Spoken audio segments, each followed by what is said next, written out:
Welcome to Deer University, the podcast of the Mississippi State University Deer Lab. I'm Bronson Strickland. And I'm Steve Damaris. We're both lifelong hunters, deer biologists, professors of wildlife management, and co-directors of the MSU Deer Lab. We explain the latest research, including our own work and that conducted elsewhere. So if you're interested in deer biology and management, this is your podcast. Every decision you make is a step in your management program, and we give you the knowledge to make every decision count.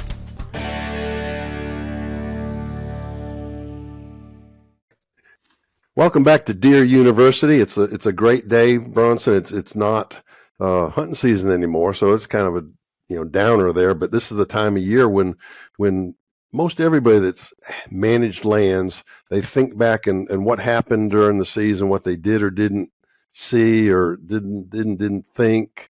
Do a lot of head scratching. We get a lot of questions this time of year. Well, I didn't see what I expected. What's going on? And today we're going to talk about a really important topic that helps our listeners better understand deer movements. And we've already had a couple of podcasts on deer movements, but today we're going to focus in on actually an aspect that's not included in our deer movement publication. This is the latest and newest analyses that's been ongoing. And this analysis, Bronson, has been led by one of our finest graduate students, Luke Resop. And if you follow us on social media, you've seen lots of stuff put out by Luke, and he's also starred in at least one of our earlier podcasts. And I want to brag on him a little bit, Bronson. Go right ahead. First off, professionals, we go to a lot of conferences. We have conferences on different topics and categories of analysis and all. And if you're a deer biologist, the most important conference you can go to in North America, if you're a whitetail deer biologist, is called the Southeast Deer Study Group meeting. And don't be restricted, listeners, to, it's just the Southeast. We have participants from Iowa, Ohio, Minnesota, Michigan, the New England states. It is a large-scale meeting. About 300 deer biologists get together every year to talk about the most recent science and the most recent management issues. So it's a big deal. And it's a great forum for graduate students to present research. So every year, several, typically 5 to 7 universities have their students presenting research results. And Luke presented at this meeting last year, and I think it was around 20 different graduate students from 7 universities, and he placed first in the oral presentation category. So his presentation was the best graduate student presentation last year. And he came back this year and presented another presentation that we're going to talk about today on bedding sites. And darn, he went and won it again, back-to-back national championships for the Deer Lab in terms of the Southeast Deer Study Group, the premier deer meeting. So kudos. Yeah. Let's go with kudos. Yeah, what's a kudu? I'm not sure. But kudos. Round of applause. Yay, Luke. Congratulations for winning back-to-back best graduate student presentation at this important meeting. Well, I was very glad to bring home that award for all of us both times, because that was certainly a joint effort, and Natasha was played a huge role in that. So I certainly couldn't have done it without all of y'all. And so congrats, Luke, for that. And a kudu is a large African animal, by the way. That's an African antelope, I believe. Yeah. I've seen them. They have very nice antlers. Oh, yeah. So for those that may be wondering, the person with the funny accent, other than me, is actually Natasha Ellison. And Natasha is new to the MSU Deer Lab. And Steve, she has an expertise that you don't have. She's really good at math. She's so good at math, she uses the plural of math and says maths. So she's just not good at one math. She's good at several maths. And she uses words like partial differential equations, which I just thought is like a different equation, but evidently it's something entirely different. And a part of it, a partial, of a small part different of it. equation. Yeah. Right. But evidently yeah, she could manipulate that and use it and quantify stuff with it. So she is absolutely an upgrade to mine and your analytical capabilities. And even though she's only been with us a few months now, she is doing wonderful things and taking our analytical approach to a whole new level, such that she really has to very simply explain things to me so that I can understand them. So, Natasha, welcome. Thank you so much for everything you have been doing. And I think you're going to be on with us many, many times in the future talking about all of this research that you're helping with us. So, welcome aboard. And we're going to enjoy today our discussion with you. And Steve, I want to also say that thanks to the Mississippi Department of Wildlife, Fisheries, and Parks, because of the funding and this project that was started many, many years ago, we are still gleaning this great information from it. So we are grateful for their funding and their vision and their cooperation of making this project happen. So I always want to thank them for their help and support. Absolutely. Those are their money comes through the federal government using from federal excise taxes on firearms and ammunition. So kudos kudos to all our hunters and shooters that buy ammunition and guns. Those taxes that you pay go to fund a lot of great wildlife research. So I'm wondering now, do we edit out the kudu or do we keep the kudu in? It's a big game species. Let's leave it in. People even know what it is, for sure. Well, Luke, let me say this too. Thanks to everyone that is listening to the audio version. And of course, we encourage you to listen to the audio version. But if you want to gain a little more insight, and if you are visually oriented like I am, we are going to have this on YouTube, and Luke is going to be showing his slides with the results. So some of the things we talk about are going to be a lot easier to understand with the visual representation. So Luke, whenever you feel appropriate, go ahead and pull that up. All right. So if y'all have been following these podcasts for any amount of time, or have been following the MSU Deer Lab on YouTube or Facebook or Instagram or a variety of platforms, you have very likely heard a lot of this just in different contexts and in different ways. But before we get started and really talk about these buck bedding areas, I want to spend a minute and kind of cover our study site, where it was at, the bucks that we collared, when it happened, all that kind of stuff, just to give listeners a little better idea of how all this actually took place. For this study that we're going to be discussing today, looking at adult buck bedding areas, we captured and GPS collared 60 individual bucks that were at least 2.5 years of age. Many of them were 3, 4, 5, 6, 7. Between 2017 and 2019 in the Big Black River region of Mississippi.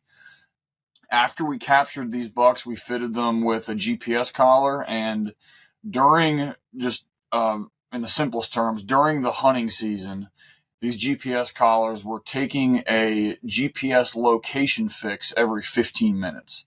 So we've got pretty fine scale data so we can track where these bucks are at, how they're moving across the landscape, in this specific case, how they're using bedding areas. So we're getting 96 GPS locations every day for every buck, and we've got 60 individual bucks in this study. So we're going to talk about a couple different concepts throughout the rest of this podcast. We're going to talk about bed sites, and we're going to talk about bedding areas. Before we get too deep into that, I want to make sure everyone is clear on what I mean when I say a bedding site and what we mean when we say bedding areas.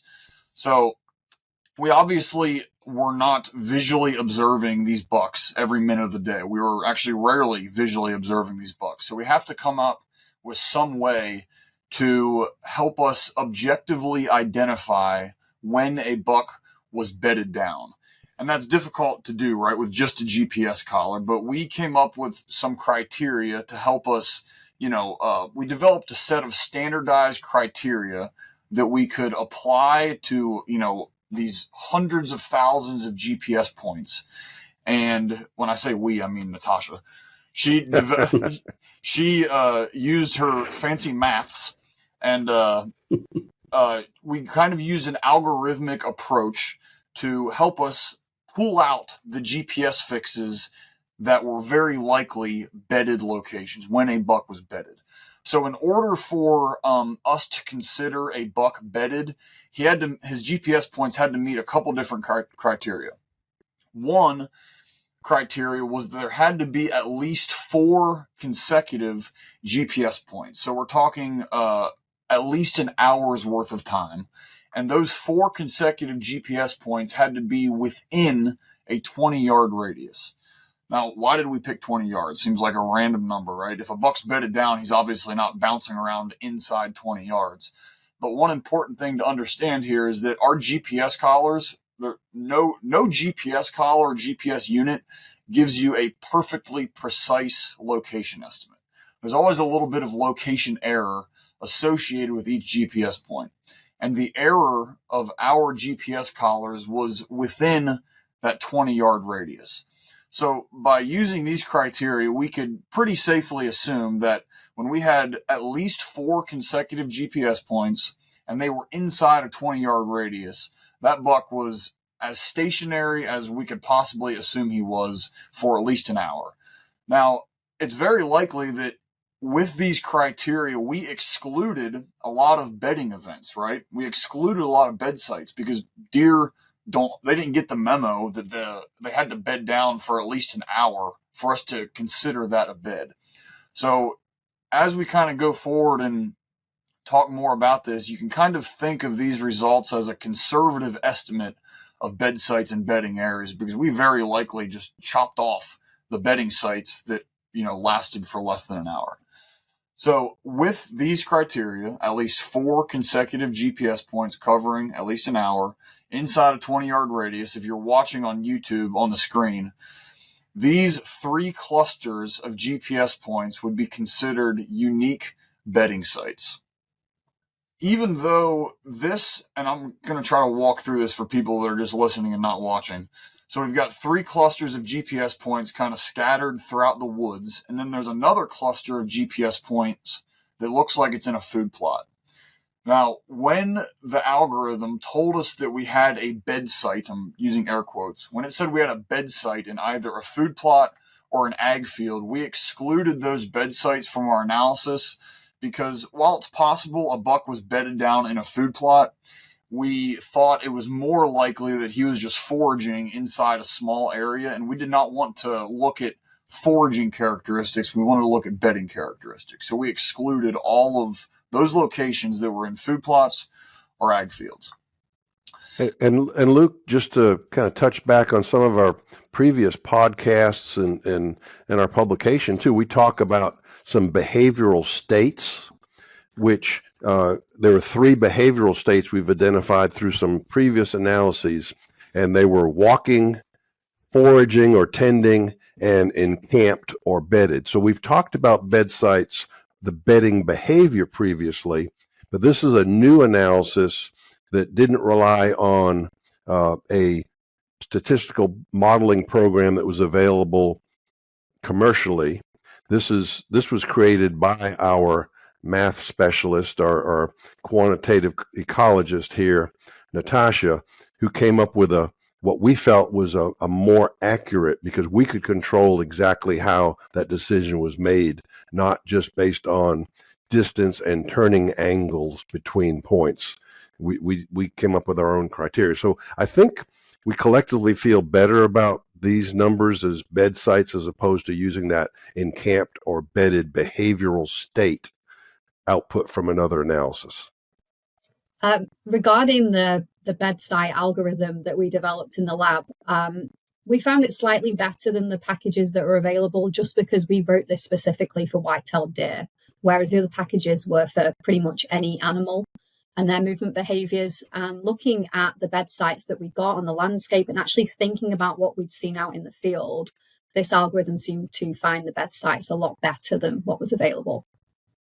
Natasha, I wonder if it would work for kudu. Maybe. Another kind of ungulate, so I don't see why not. I guess I wanted to point out one thing too. We're not saying, if you're looking at this on YouTube, everyone that is hunted for many, many years, you have seen a deer take a load off in the middle of a food plot and lay down and sometimes even begin ruminating. So we are not saying that deer are never bedding down in an opening like this. We just did not want to include those types of beds in this analysis.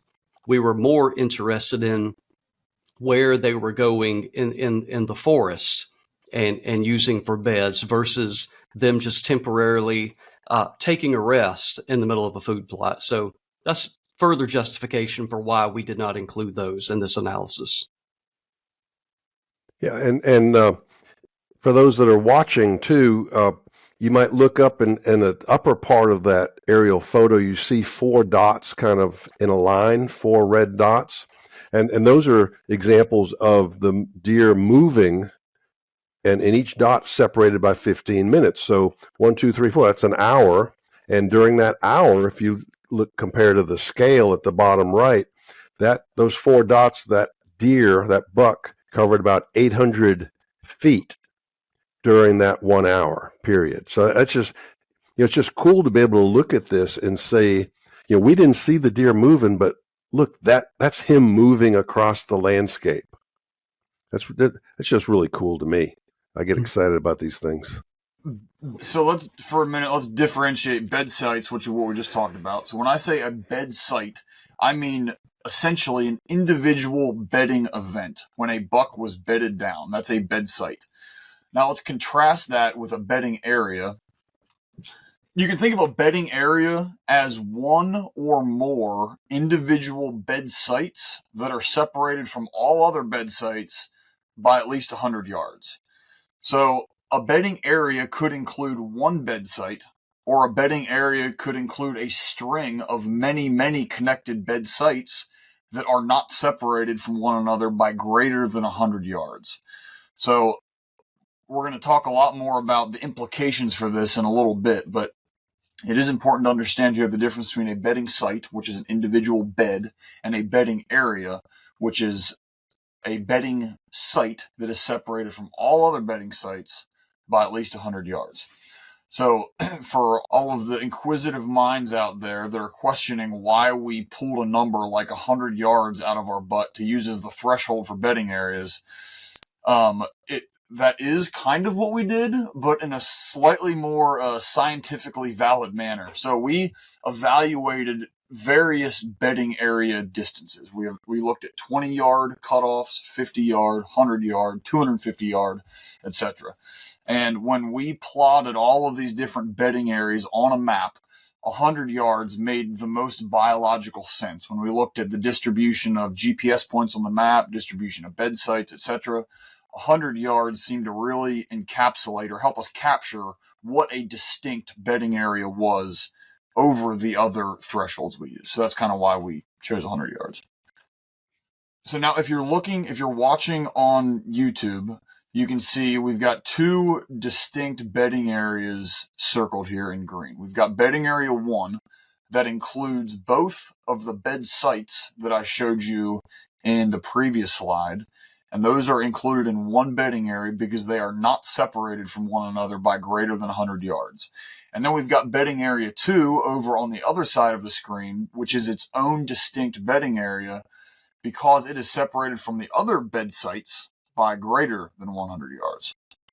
So that's how we classified bed sites and bedding areas. Now we'll kind of start diving into results and what we learned from all of this. Oh, but before we do that, we're going to talk about the time frames that we analyzed for this study. So we're going to be talking about bed site and bedding area characteristics as they relate to the entire hunting season. We're going to be talking about these characteristics as they relate to a specific rut phase. We're going to be talking about daily characteristics, etc.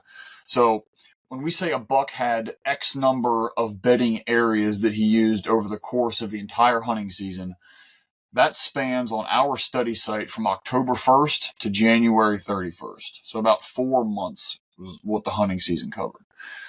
Then when we look at individual rut phases, we've got the peak rut, which on our study site is from about the last week of December through the first week of January. And we broke these out into 2-week rut phase intervals.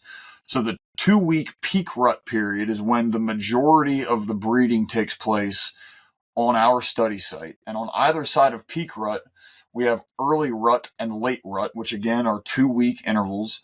And then on either side of those two, we have pre-rut and post-rut. So oftentimes in the hunting lingo world, we will say pre-rut. And what we mean when we say pre-rut in the hunting lingo world is really early rut for our study. It's the 2 weeks prior to when peak breeding is taking place. So just kind of keep those distinctions in mind as we move forward. So does that mean that all deer are bred during the early peak and late rut, Luke? No, absolutely not. It means the vast majority of the breeding that's taking place, probably 90+% of the breeding that's taking place, is between the early rut and the late rut. But there are certainly some does that are coming into estrus and being bred during the pre-rut, and some during the post-rut, and maybe even outside of these time periods as well. But for all intents and purposes, the rut is taking place, the breeding season, breeding activity is taking place from between the early rut, peak rut, and late rut. Yeah, I like to think about it as like 90%. And then some of the breeding that takes place during the post-rut or even past the post-rut. I mean, we have anecdotal reports of bucks chasing does in February. If a doe breeds, say, the peak rut, and it doesn't take, and we estimate 5 to 10% of bred does don't take the first time, they either don't implant or they have an early miscarriage, they're going to recycle 28 days later. So if that happens 30 days later, you're going to have that same doe breeding after she loses the fetus or doesn't create the fetus. So there's always going to be a few outliers, but this is getting 90% of the data in those early rut, peak rut, and late rut periods. So let's look at the number of bed sites per buck per day across the entire hunting season. So on average, when we're looking at from October 1st to January 31st, on average, a buck has 4 bed sites per day. I'm not talking about in unique areas. I'm just talking about bed sites, 4 of them per day, which is not surprising, right? It makes sense that a buck beds down about 4 times a day. And again, this estimate is probably a little bit low because of the bed sites that might occur in food plots or ag fields, and because we truncated all of our data to only include beds that lasted for more than an hour. But on average, 4 beds per buck per day. Now let's take a look at that by specific rut phase. Well, before we go there, Luke, and maybe everybody's well educated, but I want to make sure, historically, maybe when I was young and didn't know much and started hunting, I was told by my older hunting buddies that, deer are going to bed all day and they're going to feed all night. And so you got 1 bed site. And this just 4 per day just tells us very obviously that that's not right. They have these beds, they get up and forage, do their thing, and then they fill their room in, and then they bed down and chew their cud a while and flush stuff out of their room, and then they get back up and feed some more. And then, they're doing multiple behaviors throughout a 24-hour period. Absolutely. And we'll get into daytime versus nighttime bedding characteristics in a minute, which will shed a little bit more light on that. So across the entire hunting season, we've got 4 beds per buck per day. When we look at that by specific rut phase, we see that in the pre-rut, a buck So I'll try to explain this so that people that are not watching have some level of understanding of what we're talking about here. I'm showing a graph, and on the y-axis, we have number of beds per buck per rut phase. So that's the total number of beds that a buck, total number of bed sites that a buck has over that 2-week rut phase interval. And then on the x-axis, I've got just the individual rut phases listed out: pre-rut, early rut, peak rut, late rut, post-rut. And so the trend here that we're seeing is that in the pre-rut, a buck has about 55, 56 bed sites. But as we move into the early rut and the peak rut, those numbers drop to the high 40s. So he's decreasing his number of beds by about 10 per 2-week interval as the rut progresses, which, when we think about this data and we try to interpret, in reality, we didn't study this specifically, and we really don't know why we're seeing what we're seeing, but we can make educated guesses based on what we know about deer biology, the breeding season, etc. So our best guess is that as the early rut and the peak rut approach, bucks are just very simply spending less time bedded because they're doing other things that are more important. They're breeding, they're chasing does, they're tending does. So they're just not bedding as many times during the early rut and the peak rut as they are during the pre-rut. So that's the general trend for bed sites. Now, when one of the terms we commonly use to describe deer movement and kind of develop patterns of how bucks move across the landscape as either the hunting season progresses or the rut progresses is net displacement. And when we say net displacement, what we mean is think of a buck moving across the landscape starting at midnight. Okay, so at midnight, pick a location in the landscape. As the morning moves on, he kind of meanders around. He might visit a food plot, and then he might go somewhere and bed down midday, and then he gets up again and forages around some more, tends a doe, or blows at you while you're in a tree stand and runs the other direction, and then kind of track him throughout the day. And when he gets to midnight of the following day, the distance between his location midnight day 1 and midnight day 2, that straight line distance, is what we mean when we say net displacement.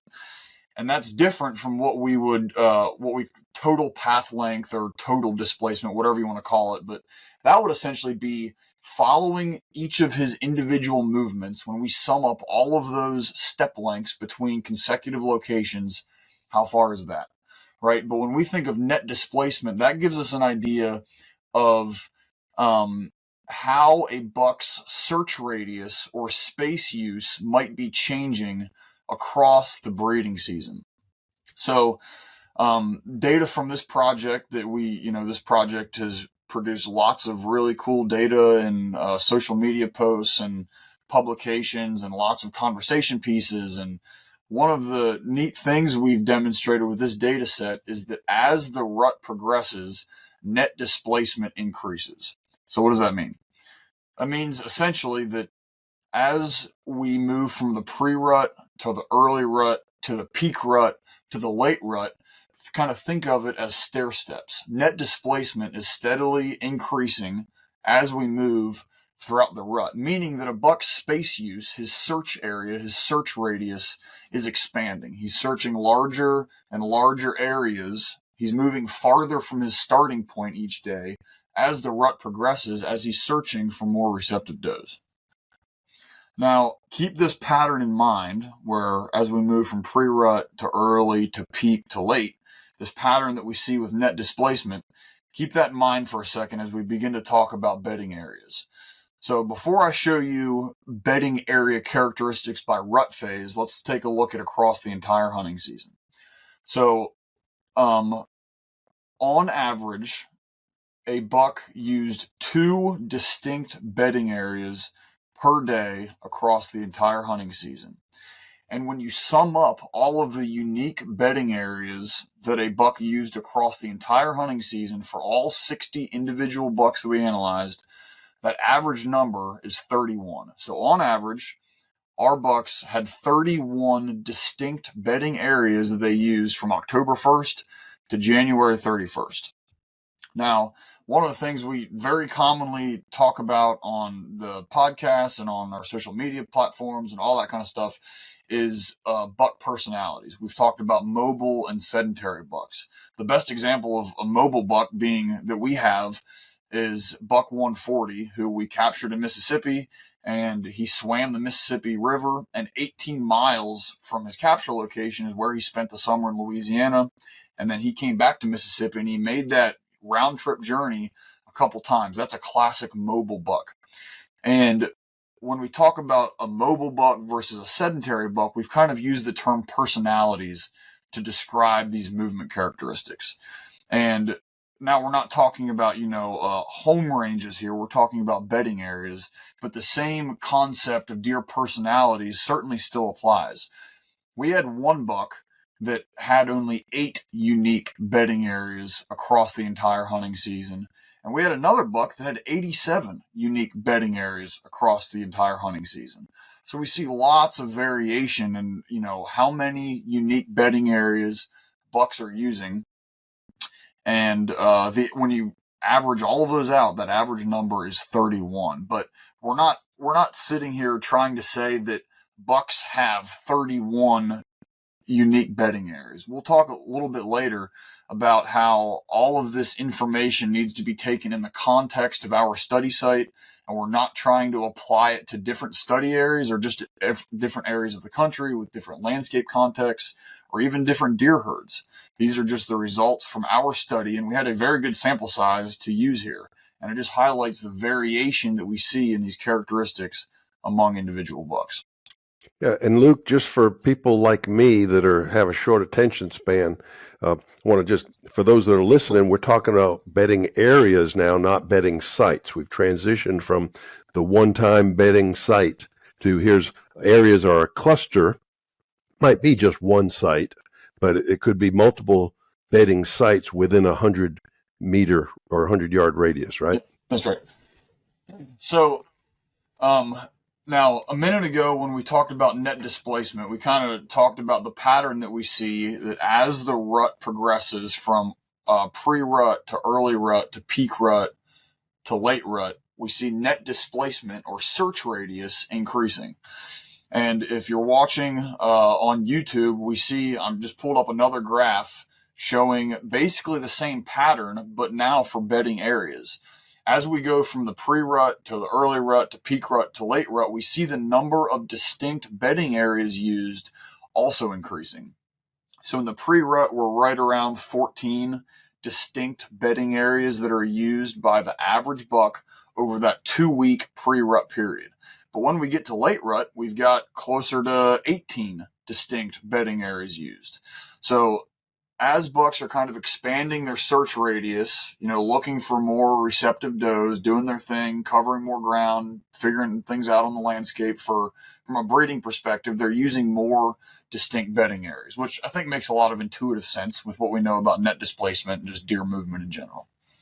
So far, we've been talking about just bedding areas in general. We have not considered how many times a bedding area is used, bedding areas that might be a buck's favorite bedding area. We haven't discussed any of that. But now we're showing a slide talking about fidelity, bedding area fidelity across the entire hunting season. So what do we mean when we say bedding area fidelity? So fidelity is essentially just loyalty. How loyal is a buck to an individual bedding area? So again, I'm showing a graph. On the x-axis, we have different categories, okay? Number of visits to a bedding area per buck. We've got the bedding areas that were visited a single time, one time only. We've got bedding areas that were visited between 2 and 5 times, between 6 and 200 times, and then greater than 200 times. And this is across the entire hunting season. And then on the y-axis, we have the percentage of bedding areas that falls into each of these categories.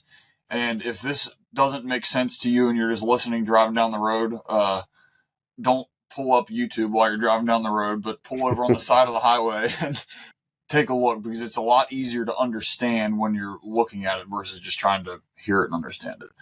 So essentially what this means is that about 50% of bedding areas are used one time. They're one and done. He's going to bed in that area and he's going to leave, and he is not going to bed there again for the entire hunting season. Now, he might travel back through it, right? He might walk through that bedding area. He might, chase a doe through that bedding area, but he does not bed within 100 yards of that bed site a single other time for the entirety of the hunting season. Now, on the flip side of that, we've got about 3% of bedding areas that are used greater than 200 times. So while almost 50% of a buck's bedding areas are one-time use, he's just got, one or two bedding areas that he uses very, very frequently. Now, that might sound like, and it might seem to imply, that bucks are very predictable in their bedding area use, right? Because he's got one or two bedding areas that he uses greater than 200 times. But keep in mind and we'll show some examples of this in a minute just to kind of put all of this on a map and make it make sense. But keep in mind that a bedding area can include a string of many connected bed sites. So it's not like a bedding area that a buck uses greater than 200 times. It's not like he's bedding in the same exact spot. He might have beds that are each 50 yards apart, creating a string across a 100-acre area. And that 100 acres, he's just bedding all throughout it. So that is considered one bedding area. We're not saying that he beds in the same bed, like the same depression in the leaves or on the ground 200 times. It's just that he's got a lot of return visits, and his beds, individual beds, are connected by less or separated by less than 100 yards. So this slide that we're looking at right here is fidelity across the entire hunting season, showing that about 50% of 50% of bedding areas are one-time use, and then about 3% are used greater than 200 times. When we look at that by individual rut phase, we kind of see a similar pattern to what we talked about a minute ago with the number of bedding areas that a buck has and what we see with net displacement. On the y-axis, we've got number of bedding areas that are visited one time. And as we move from the pre-rut to the early rut to the peak rut, the number of bedding areas used one time is steadily increasing. Now, if you recall back to the number of bedding areas, when we're not accounting for how many times they were used, we actually saw the most bedding areas used during the late rut. Here, when we're only looking at the number of bedding areas used one time, we actually see the most of them used during the peak rut. And we're not going to try to read into this too much, but the reason that we very likely see a difference here with number of bedding areas and when we compare it to the previous slide is that now we're only considering the bedding areas that were used one time, not all bedding areas. All right, so now let's take a minute and talk about circuit time. So when I say circuit time, think back to a couple slides ago when we talked about bedding area fidelity. We had about 50% of the bedding areas that were used only one time.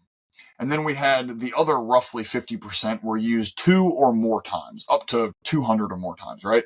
When we only look at the bedding areas that were used 2 or more times, we can calculate circuit time. And by circuit time, I just mean return interval. How long does it take a buck to bed in one area, get up out of that bedding area, leave, and then how much time is elapsed until he returns to that bedding area and beds again? So this is only bedding areas that were used 2 or more times. When we look at this across the entire hunting season, we see that on average, it takes about 6 days for a buck to bed in an area, get up and leave, and return to that bedding area and bed down again. So just a little bit less than a week. Again, I'm pulling up another graph here showing on the y-axis days between consecutive visits, and on the x-axis we've got our different rut phases: pre-rut, early, all the way down to post-rut. And so when we look at the entire hunting season, it takes about 6 days for a buck to return to a bedding area. But when we look at individual rut phases, there really is not a significant change between the circuit time of a buck in the pre-rut to the early rut to the peak rut to the late rut. It's very consistent, about a day and a half. It's taking a buck about a day and a half to return to a bedding area and reuse it by individual rut phase.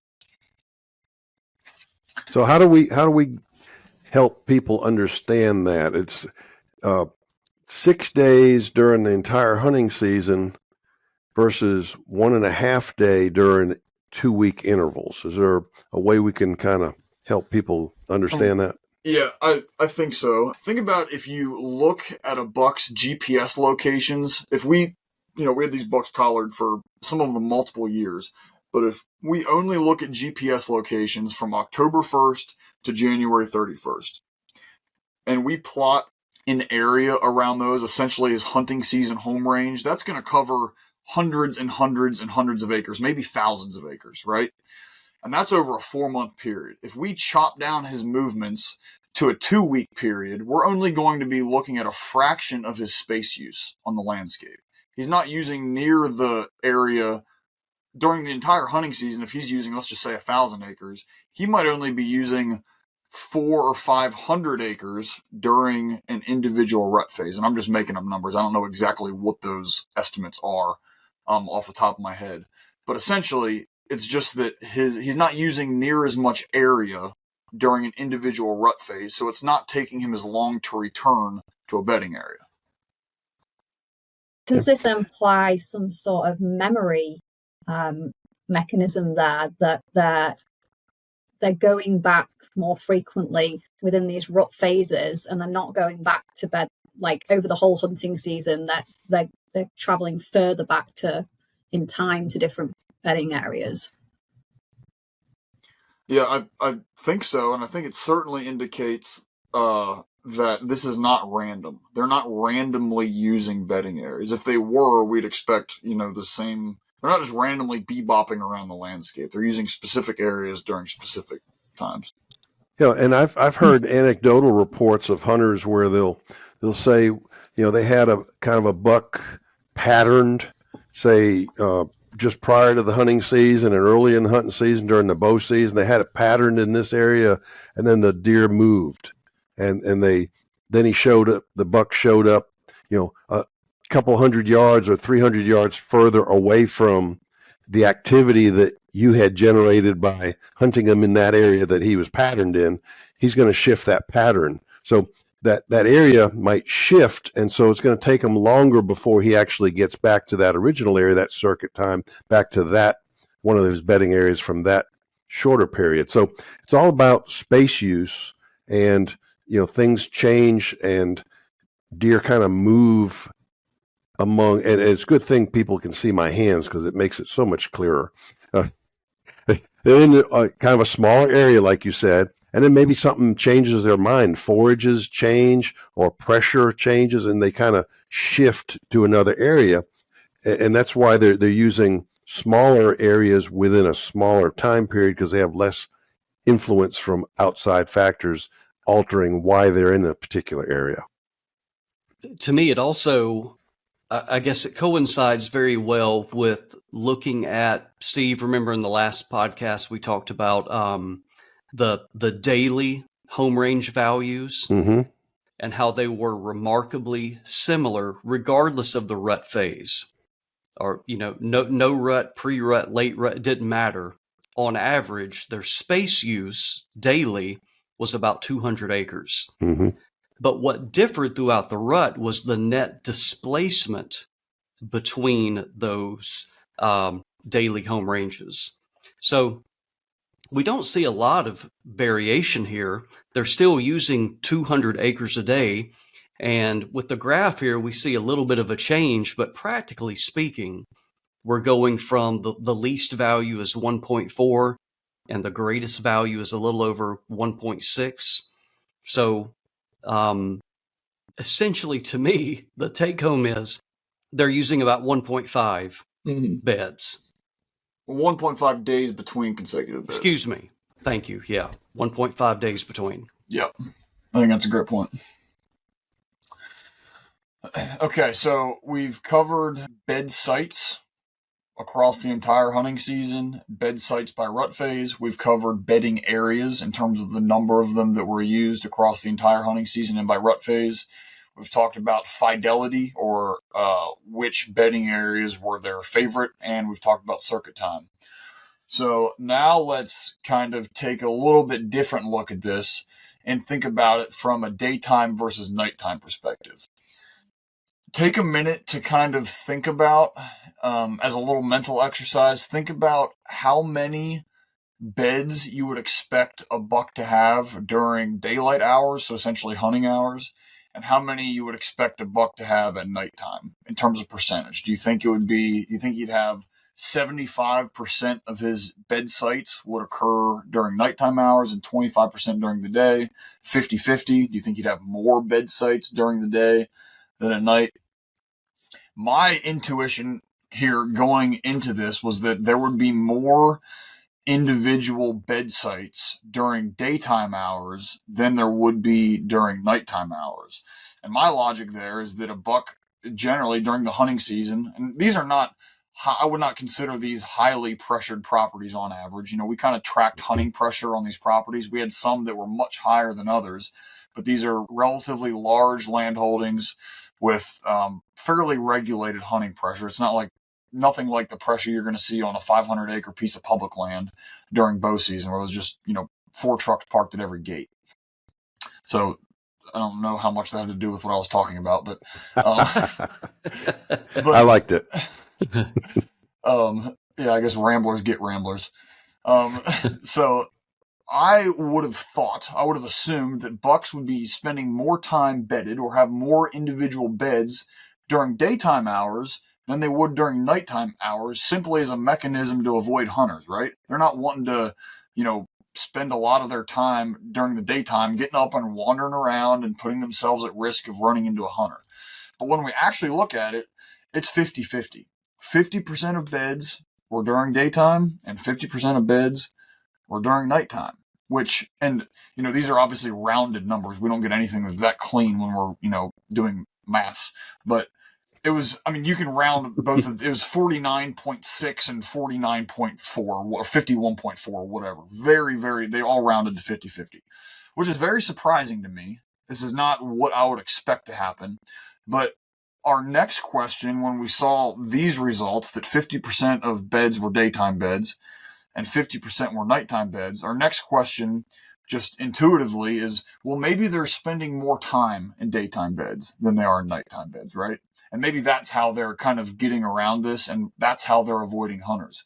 Since they've got just as many daytime as nighttime, what if they're just spending hours longer in their daytime beds, and that's their mechanism to kind of stay hunkered down, avoid running into hunters, avoid exposing themselves to risky situations? But when we look at that, now here I'm showing another graph, and on the y-axis we have hours spent in an individual bed, and it ranges on the very bottom of the y-axis. We've got 1 hour, and on the very top we've got 2 hours. And on the x-axis we have daytime beds and nighttime beds. And we talk about statistical significance and talking about deer science, and we talk about biological significance. There is a statistically significant, because we're looking at 30,000 plus bedding events, there is a statistically significant difference between the amount of time that a buck spends in a day bed versus how much time he spends in a night bed. But what's really important here is that we think about the biological importance or the biological significance of these results. A buck is spending about 10 to 15 more minutes in a daytime bed than he is in a nighttime bed. So yes, that's, statistically that matters to the model that we ran, but how much does that really matter on a 10-minute difference? Probably not very much, right? Probably not very much, if at all. Luke, did you mention the actual values? So for the night beds, it's a little over an hour and a half, and for the day beds, an hour and 3/4. So a little over an hour and a half at night and less than 2 hours during the day. Yep.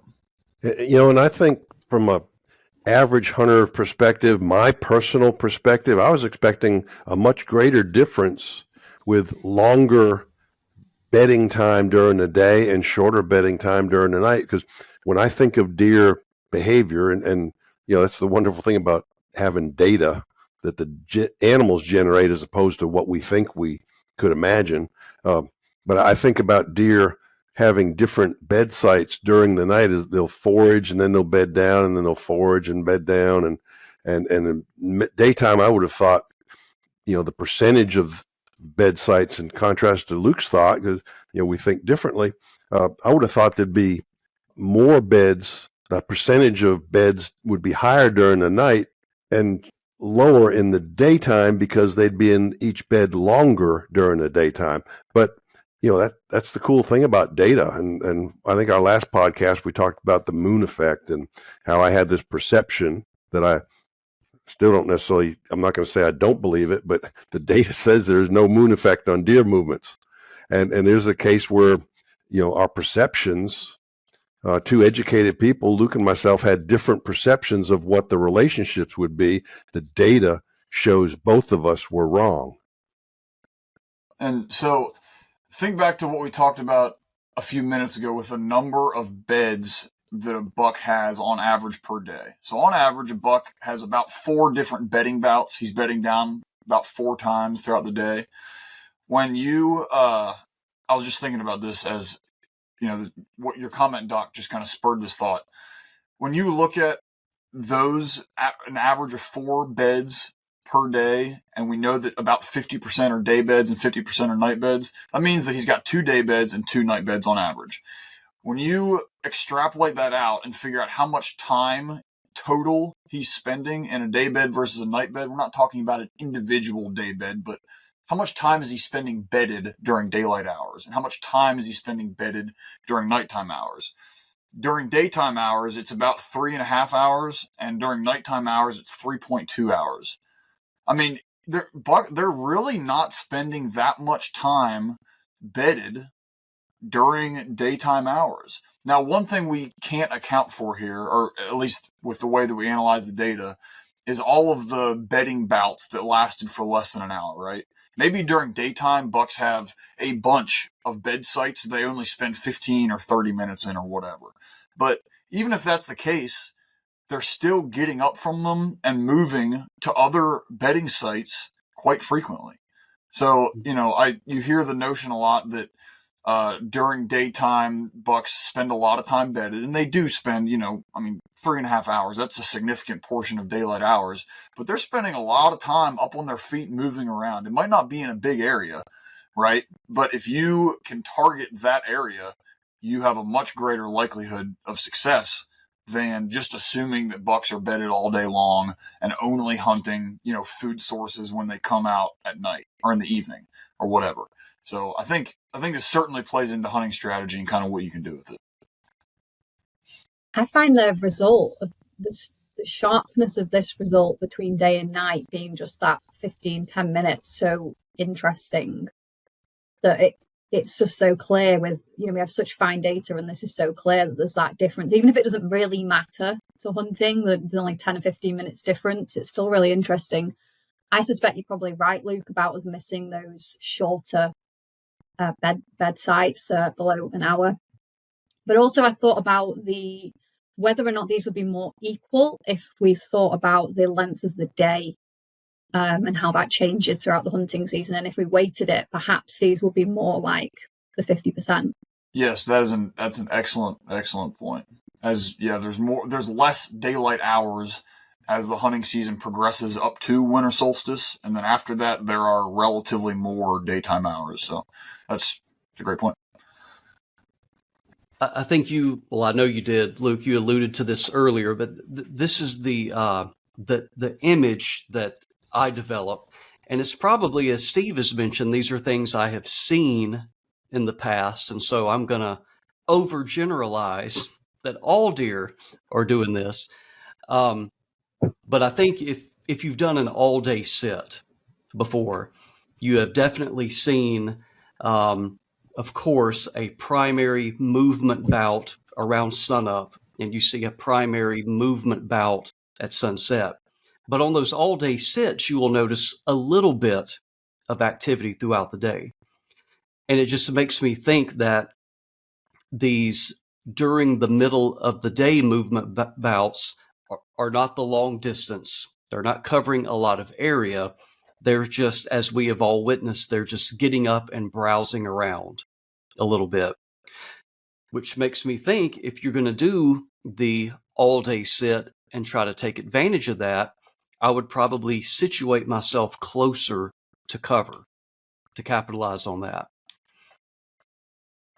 Yeah, absolutely. I think that's a great point. And it seems like we might be hinting at contradictory results here, because we're saying that a buck isn't moving as much, or his distance between beds during daytime isn't that much, so you got to be really close to cover, and very likely that is a bedding area.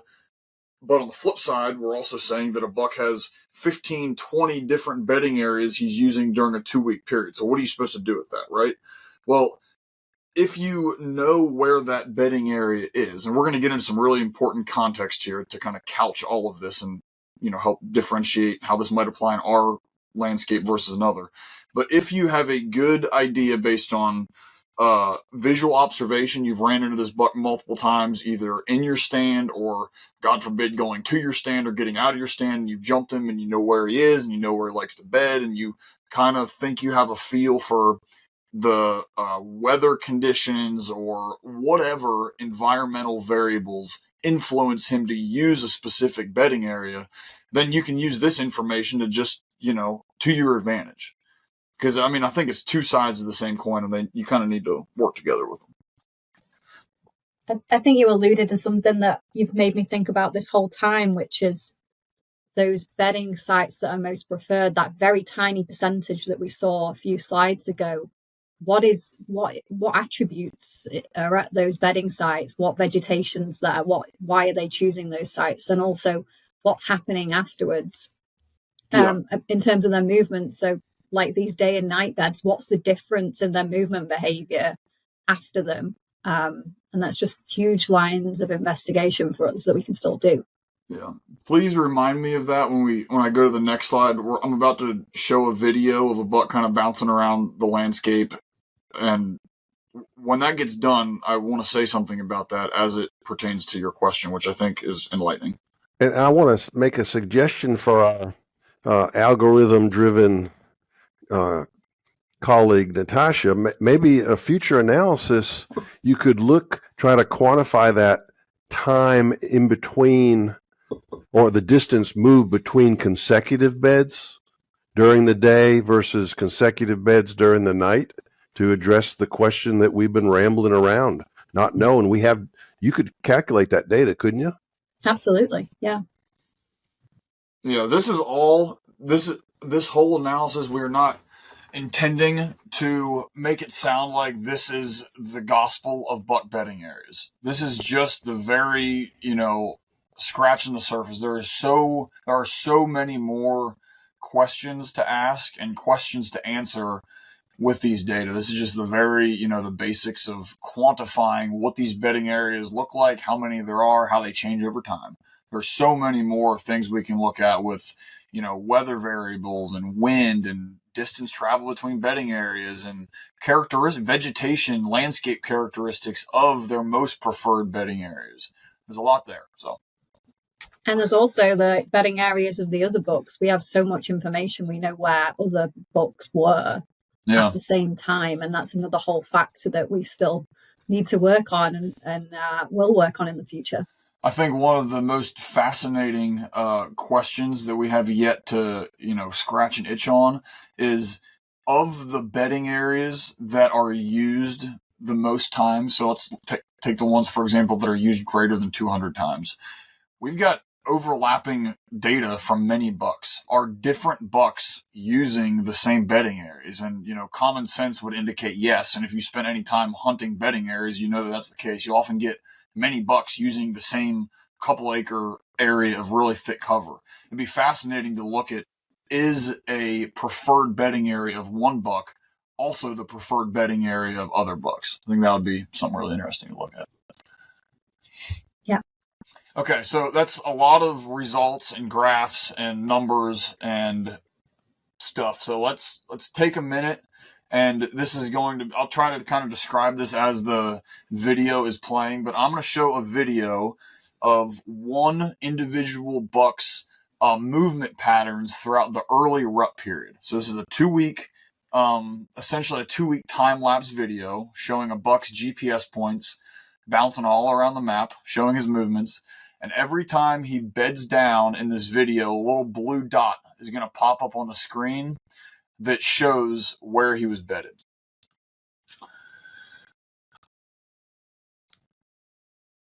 So try to narrate this for people that aren't watching. We're looking at a map that spans about a mile, a little over a mile from east to west. And this buck's movements are bouncing around all over the place. There's, a mix of forest and fields. The Big Black River is running through about a quarter of his movements. He crosses the river, he comes back, and his bed sites are distributed all over the place. He's clearly got a couple of bedding areas that he prefers more than others, right? He's got some bedding areas that are just one-offs and they're way off by themselves, and you can tell he does not bed there again. But then he's got a couple little hot spots on the map where he routinely beds and revisits. So these movements cover about 300 acres and span about a mile from east to west. So if you're thinking about like, how would I pattern this buck's movements, it would be hard to do if you're just looking at all of his bed sites, right? It would be tough to do because he's got bed sites spanning 300 acres and all sorts of cover types and, different areas. And some of them are very well secluded. They're surrounded by a river on 3 sides, etc. But he certainly has some bedding areas that he uses more than others. Now, when we kind of remove all of his movements from that map and just look at his bed sites, which are these blue dots, and his bedding areas, which are these red dots, we see that his bedding areas, as I described earlier, can, and in many cases do, include a string of connected individual bed sites. So on the screen here, I've got a white circle that's drawn around this big bedding area on the map. And it includes 1, 2, 3, 4, 5, 6, 7, 8, 9, 10, 11, 12, 13 individual bed sites. But that area spans about a quarter mile by a quarter mile. So it's not like a little concentrated patch of cover in the woods. It's this pretty large area it actually spans both sides of the river and then goes all the way up to an edge of a large field. So that is, you could say, his favorite bedding area, but it's not like you can, even if you had the knowledge of a buck you were hunting and you knew where he was going to be and his GPS points, it's not like you could say that right there is his bedding area. His bedding area is, dozens of acres in this case, and he uses the whole thing fairly uniformly. So over the course of this video, this buck had 41 individual beds, and he used 17 distinct bedding areas. Now I'm showing this, I don't know if I mentioned this or not, but I'm showing this buck as an example because he's very representative of the rest of the bucks that we studied. His bedding area characteristics in terms of number of beds and number of bedding areas is a good representation of what the average of the rest of our bucks look like. So that's why I'm showing you these. So if you're thinking about trying to pattern and hunt a buck like this, it's going to be tough to do if you want to, maximize your chances of running into that buck. If you want to hunt a bedding area and have an 80% chance of running into him at that bedding area, it's going to be tough to do because he's got so many different bedding areas. He's got 17. He has more bedding areas than there were days that were elapsed by this video. But he does have a couple of bedding areas that he returns to quite frequently.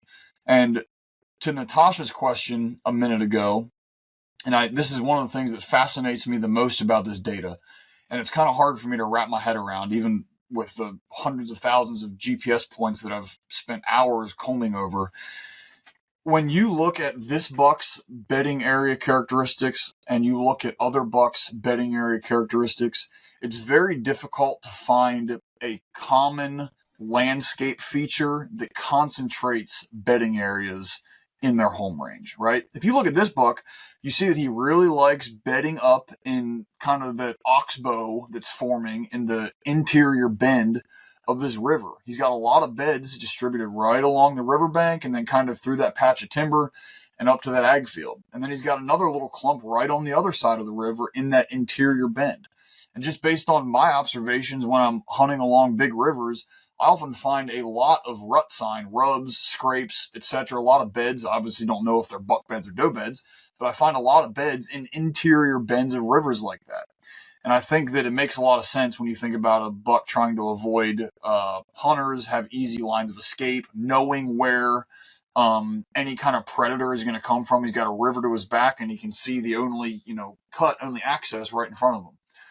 So I say all of that to say that it seems that this buck's preference in terms of bedding area location is somehow associated with the interior bends of this river, right?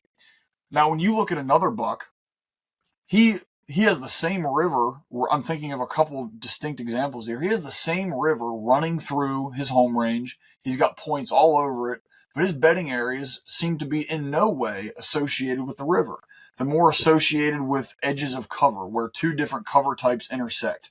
Or he really likes one specific overgrown old field with a really good woody component in it, lots of structure.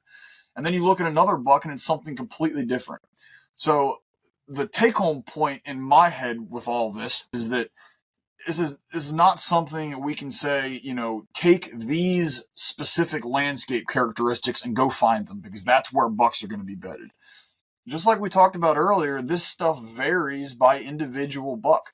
There are some bucks that do it this way, and there are some bucks that do it this way. And your best bet to hunt that mature buck is to learn which bedding area characteristics he prefers. Now, some bucks are going to prefer the same characteristics, right? But some are going to use totally different stuff. So it's just, it all varies by individual, and it's personality and buck specific. So here's the important context we've been alluding to this entire time. On the left here, I'm showing an aerial image of our study site. And you can see, looking at this map, that there's a diversity of fields, food plots. There's old fields, overgrown, early successional. Some of them are managed, some of them are unmanaged.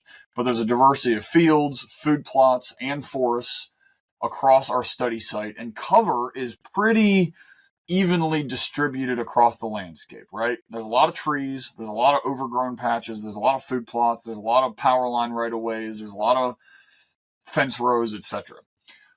So that's our study site. Now contrast that with this aerial image of Iowa that I'm now showing on the other side of the screen.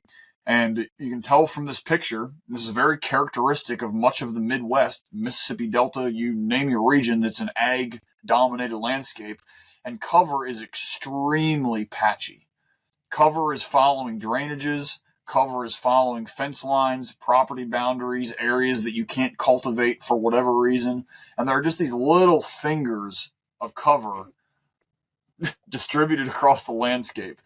And the important caveat here is that our results, the ones we've been talking about for the last hour or however long, we can only say definitively that they apply to our study area. We can't definitively say if they'd apply in an area like Iowa. They very likely would not apply in an area like Iowa, where the choices that a buck has available to him in terms of bedding areas are very different from what they are on our study site. So you can take these data and do with them with whatever you want. My belief is that is not our job as deer researchers and scientists. Our job is not necessarily to tell you how to use this data. It's to give you the data and let you decide how to use it. So, but my suggestion is don't necessarily say that a buck in Iowa is going to have 31 distinct bedding areas. Probably not the case.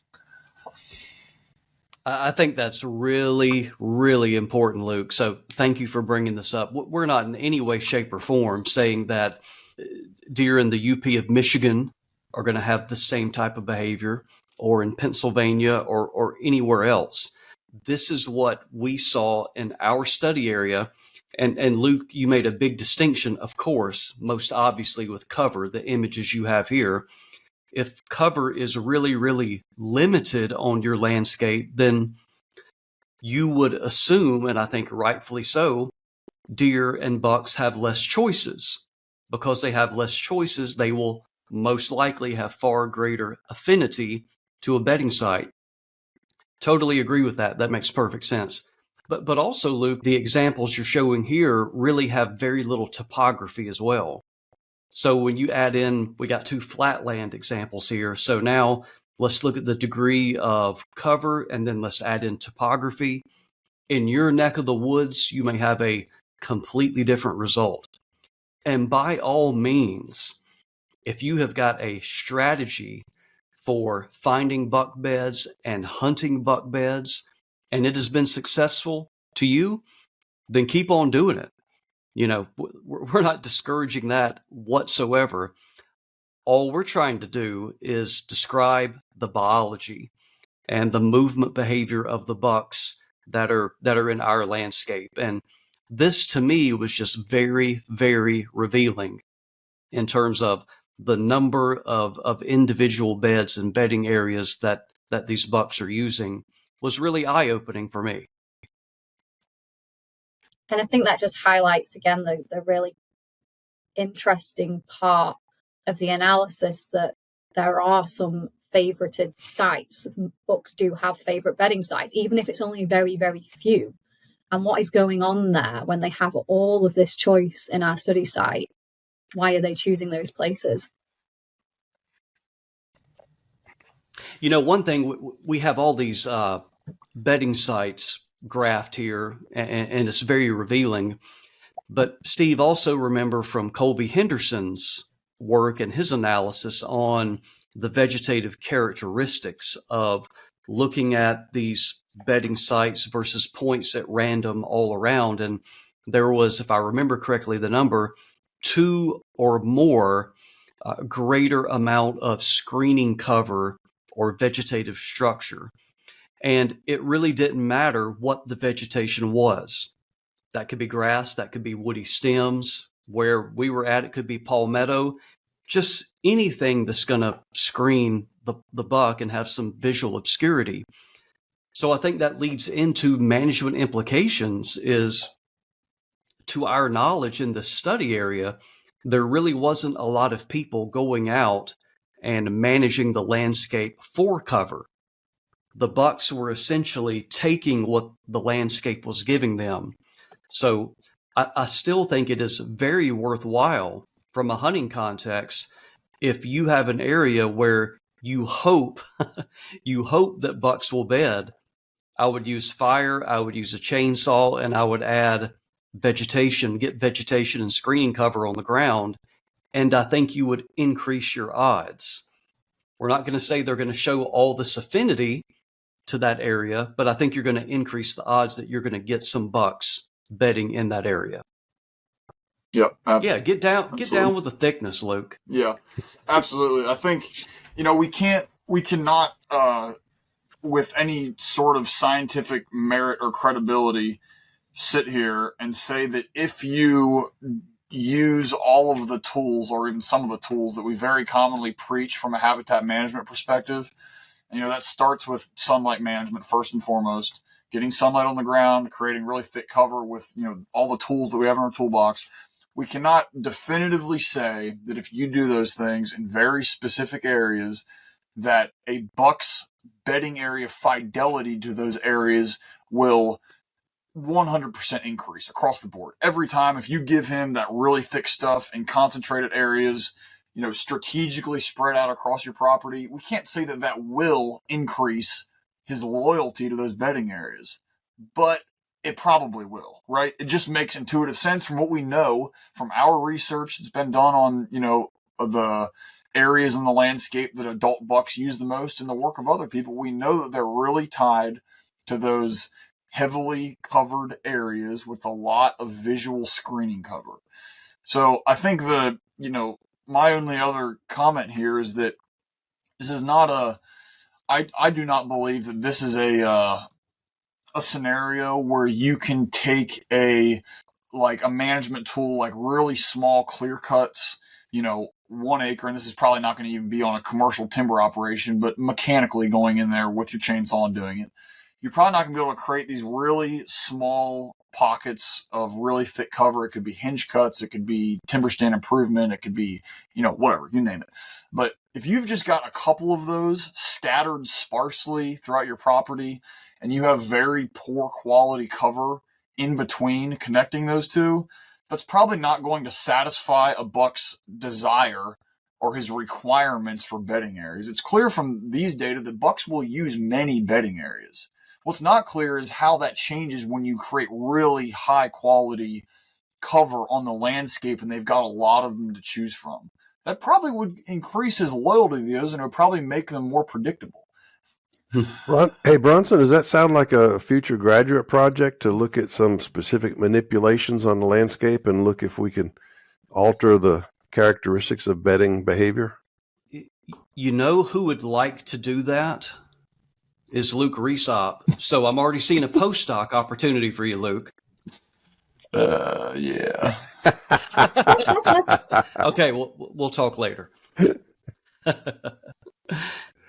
No, that would be a great project. Absolutely. Yeah, I think that is there's many pieces of this puzzle that we do not have filled in yet. We talked about some of them earlier with the analyses we can do from this data, but there are so many other pieces to this puzzle that will help us better understand adult bucks, their bedding areas, and Doc, like your point right there, the taking this to a whole nother level is figuring out how to actually manipulate their bed site selection and make them more killable. That's what the vast majority of us are concerned with listening to this podcast. And that just takes this whole thing to another level. Well, maybe some listener is going to send us a slug of money and we can do a subsequent project to look at that. Yep. So we've got a whole load more questions, I think, from this already. Yeah, every time we learn the answer to one question, we come up with two more questions. Mm-hmm.